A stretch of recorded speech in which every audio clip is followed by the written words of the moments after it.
मातृभाषा हिंदी की क्लास में आप सभी का स्वागत है। आज का हमारा विषय है तुलसीदास जी का जीवन परिचय। गोस्वामी तुलसीदास भक्ति काल के राम भक्ति काव्य धारा के प्रतिनिधित्व कवि थे। इनकी भक्ति दास भाव की भक्ति थी। ये स्वयं को श्री रामचंद्र जी का दास समझते थे और उनकी भक्ति किया करते थे, जिसके कारण इनकी भक्ति दास भाव की भक्ति कहलाई। इन्होंने श्री राम के शील, शक्ति और सौंदर्य के समन्वित रूप का गुणगान किया है, वर्णन किया है। ये एक सिद्ध कवि थे जो देश और काल की सीमाओं को लांघ चुके थे। मानव प्रकृति के जितने रूप हृदयग्राही हैं, इन सब का वर्णन जैसा इन्होंने अपने काव्य में किया है, वैसा वर्णन कहीं और काव्य में नहीं मिलता है।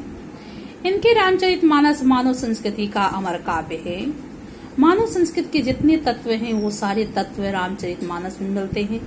जैसा वर्णन श्री रामचरितमानस में किया गया है, वैसा वर्णन कहीं और नहीं किया गया है। जीवन चरित्र। गोस्वामी तुलसीदास जी का जन्म सन 1532 ईस्वी में भाद्रपद शुक्ल पक्ष एकादशी संवत 1589 विक्रमी में बांदा जिले के राजापुर नामक ग्राम में हुआ था। कुछ विद्वान इनका जन्म एटा के सोरो नामक ग्राम में मानते हैं। आचार्य रामचंद्र शुक्ल ने राजापुर का ही समर्थन किया है। तुलसीदास सरयू पारीण ब्राह्मण थे। इनके पिता आत्माराम दुबे और माता हुलसी ने अभुक्त मूल नक्षत्र में उत्पन्न होने के कारण इन्हें बचपन में ही त्याग दिया था। इनका बचपन अनेक आपदाओं और संकट के बीच व्यतीत हुआ। सौभाग्य से इनको बाबा नरहरि दास जैसे गुरु का वरदान प्राप्त हो गया। इनकी ही कृपा से इनको शास्त्रों के अध्ययन अनुशीलन का अवसर प्राप्त हुआ। स्वामी जी के साथ ये काशी आए, जहाँ परम विद्वान महात्मा शेष सनातन जी ने इन्हें वेद वेदांग दर्शन इतिहास पुराण आदि में निपुण कर दिया, कुशल कर दिया। तुलसीदास जी का विवाह दीनबंधु पाठक की सुंदर और विदुषी कन्या रत्नावली से हुआ था। इन्हें अपनी रूपवती पत्नी से बहुत ही प्रेम था।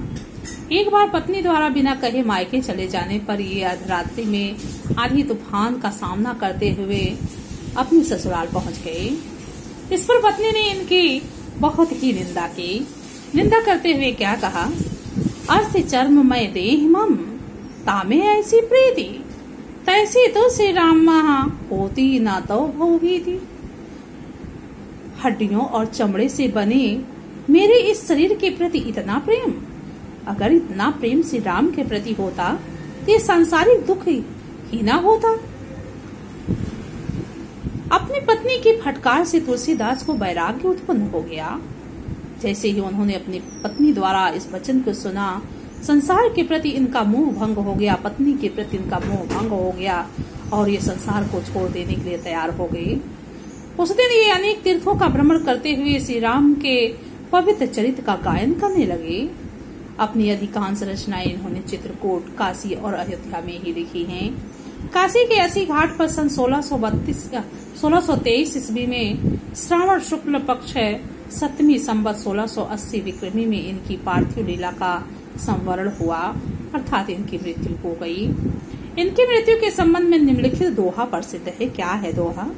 संवत 1680 गंग के तीर श्रावण शुक्ला 7वीं तुलसी तजर शरीर।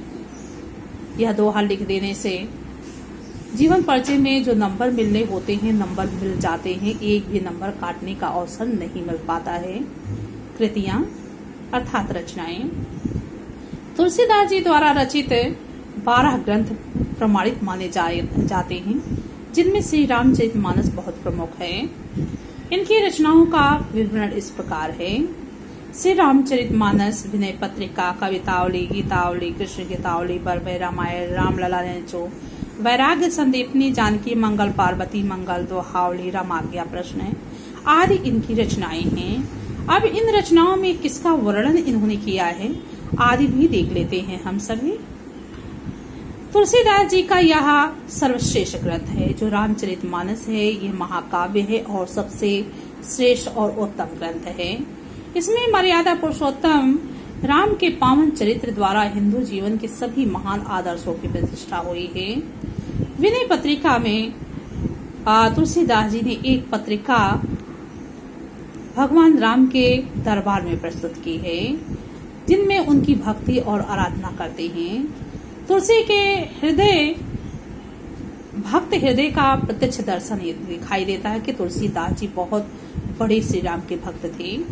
कवितावली यह कवित सवैया में रचित श्रेष्ठ मुक्तक ग्रंथ है। इसमें रामचरित के प्रमुख प्रसंगों का वर्णन क्रमबद्ध वर्णन किया गया है, जो मुक्त रूप में किया गया, स्वतंत्र रूप में किया गया है, परंतु ब्रज भाषा लिखा गया है। इसमें अवधी भाषा का प्रयोग नहीं किया गया, ब्रज भाषा का प्रयोग हुआ है। गीतावली यह गाने के योग्य पद लिखा गया है, जो ब्रज भाषा में लिखा गया है। सुंदर काव्य है, इसमें सभी रसों का सुंदर वर्णन हुआ है। अनेक राग रागनियों का भी प्रयोग हुआ है और इसमें 230 पद लिखे गए हैं। कृष्ण गीतावली यह कृष्ण की महिमा को लेकर के 61 पदों में लिखा गया ब्रज भाषा का ग्रंथ है, अर्थात काव्य है। बरभय रामायण बरभय छंदों में रामचरित का वर्णन करने वाला यह एक लघु काव्य है। इसमें अवधी भाषा का प्रयोग किया गया है। रामलला नहछू में संग लोकगीत शैली में सोहर छंदों को लघु पुस्तिका है, जो प्रारंभिक रचना मानी जाती है।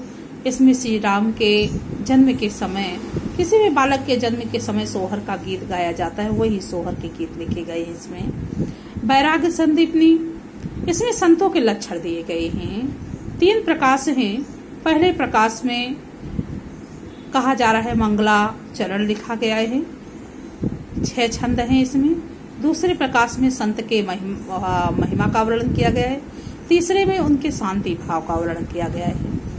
जानकी मंगल और पार्वती मंगल, जानकी मंगल में सीता जी और श्री राम के शुभ विवाह के उत्सव का वर्णन किया गया है और पार्वती मंगल में शिव पार्वती के विवाह का काव्यमय वर्णन किया गया है। दोहावली में नीति भक्ति और नाम के महात्म्य और राम की महिमा का वर्णन है। रामाज्ञा प्रश्न में सकुन विचार और उत्तम पुस्तक, इसके 7 सर्ग हैं, यानी कि क्या सोच विचार का कोई कार्य करना चाहिए, सब सारी बातें इसमें लिखी गई हैं। साहित्य में स्थान गोस्वामी तुलसीदास हिंदी साहित्य के सर्वश्रेष्ठ कवि हैं। इनके द्वारा हिंदी कविता की जो चारों तरफ सर्वोत्तमुखी उन्नति हुई है। इन्होंने अपने काल के समाज की विसंगतियों पर प्रकाश डालते हुए उनके निराकरण के उपाय सुझाए हैं। जैसा कि हम कहें कि उस समय वर्ग भेद, जाति भेद, शूद्र, वैश्य, ब्राह्मण, क्षत्रिय, ये सब बहुत समस्याएं थी। इन समस्याओं पर इन्होंने रामचरितमानस में प्रकाश डाला है। जैसे हम बता दें कि विश्वामित्र द्वारा निषाद राज को गले लगाना, श्री राम द्वारा एक सबरी का जूठा बेर खाना, और कह सकते हैं एक केवट से अपना पैर धुलवाना। तो ये सब चीजें हमें बताती हैं कि कैसे हमें जीवन व्यतीत करना चाहिए। सभी को एक समान समझना चाहिए, सभी को गले लगाना चाहिए, सभी को समान सम्मान देना चाहिए। तो समस्त जंगलों में रहते हुए, समस्त वन में रहने वाले भील और आदि से इन्होंने कैसे संपर्क बनाकर रखा, तो ये सभी चीजें हमें इनमें शिक्षा मिलती हैं। साथ ही अनेक मतों और विचारधाराओं के में समन्वय स्थापित करके समाज में पुनर्जागरण का मंत्र फेंका था। अब उस समय की एक बात है, कुछ लोग शिव जी की भक्ति करते थे, कुछ लोग विष्णु जी की। जो शिव जी की भक्ति करते थे शैव कहलाते थे, जो विष्णु की भक्ति करते थे वैष्णव कहलाते थे। इन दोनों में मतभेद था। वो कहते थे हमारे देव सर्वश्रेष्ठ हैं, वो कहते थे हमारे देव सर्वश्रेष्ठ हैं। तो इन्होंने रामचरितमानस में क्या किया, शंकर जी के द्वारा श्री राम की भक्ति करवा दी और श्री राम के द्वारा शंकर जी की भक्ति करवा दी। जो दोनों मतों में, दोनों कहते हैं वादों में भेदभाव था, वो भेदभाव समाप्त हो गया था। इसलिए इन्हें समाज का पथ प्रदर्शक कवि कहा जाता है।